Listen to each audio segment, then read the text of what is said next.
నెల్లూరు జిల్లా మనుబోలు మండలం పిడూరులో నిర్వహిస్తున్న రీసర్వేను జిల్లా కలెక్టర్ ఆనంద్ బుధవారం పరిశీలించారు. ఈ సందర్భంగా ఆయన మీడియాతో మాట్లాడుతూ రీసర్వే పర్యవేక్షణకు మనుబోలు మండలానికి విచ్చేయడం జరిగిందని తెలిపారు. ధాన్యం కొనుగోలు కేంద్రాలు ప్రారంభించామని, రైతుల నుండి ప్రతి గింజ కొనుగోలు చేస్తామని భరోసా ఇచ్చారు. అదేవిధంగా మిల్లర్ల రవాణా సౌకర్యాలపై కూడా చర్చలు జరిపామని పేర్కొన్నారు. రైతులు కూడా తమ వంతు సహాయ సహకారాలు అందించాలని కోరారు. తేమ శాతం ఎక్కువగా లేకుండా ఆరబెట్టే విధంగా రైతులు చర్యలు తీసుకోవాలని కోరారు. ధాన్యం కొనుగోలు కేంద్రాల్లో గిట్టుబాటు ధరపై ఏమన్నా ఇబ్బందులు ఉంటే తమకు ఫిర్యాదు చేయాలని కోరారు.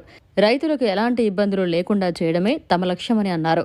పిడూరులో రైతుల సమస్యలను కలెక్టర్ దృష్టికి తీసుకెళ్లారు. దీంతో ఆయన స్పందించి ప్రతి ఒక్కరికి న్యాయం చేస్తామని భరోసా ఇచ్చారు. అనంతరం ధాన్యం కొనుగోలు కేంద్రాన్ని పరిశీలించారు. అదేవిధంగా గ్రీవెన్స్ ఎలా జరుగుతుందో మనుబోలు తహసీల్దార్ కార్యాలయంలో రికార్డులు పరిశీలించారు. ఈ కార్యక్రమంలో తహసీల్దార్ సిహెచ్ సుబ్బయ్య, ఆర్ఐ శ్రీకాంత్, వ్యవసాయ అధికారి జహీర్, తేజ, రైతులు తదితరులు పాల్గొన్నారు.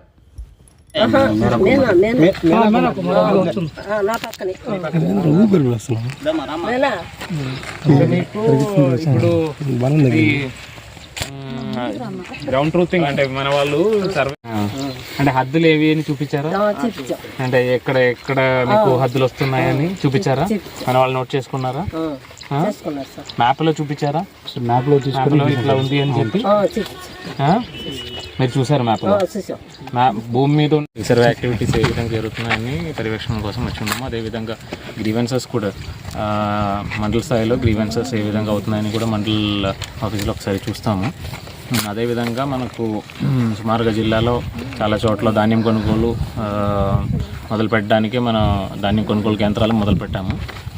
నా కోరిక ఏంటంటే రైతులందరికీ కూడా మనకు మిల్లర్స్తో కూడా మాట్లాడి ఉన్నాము, ట్రాన్స్పోర్టర్స్తో కూడా మాట్లాడి ఉన్నాము.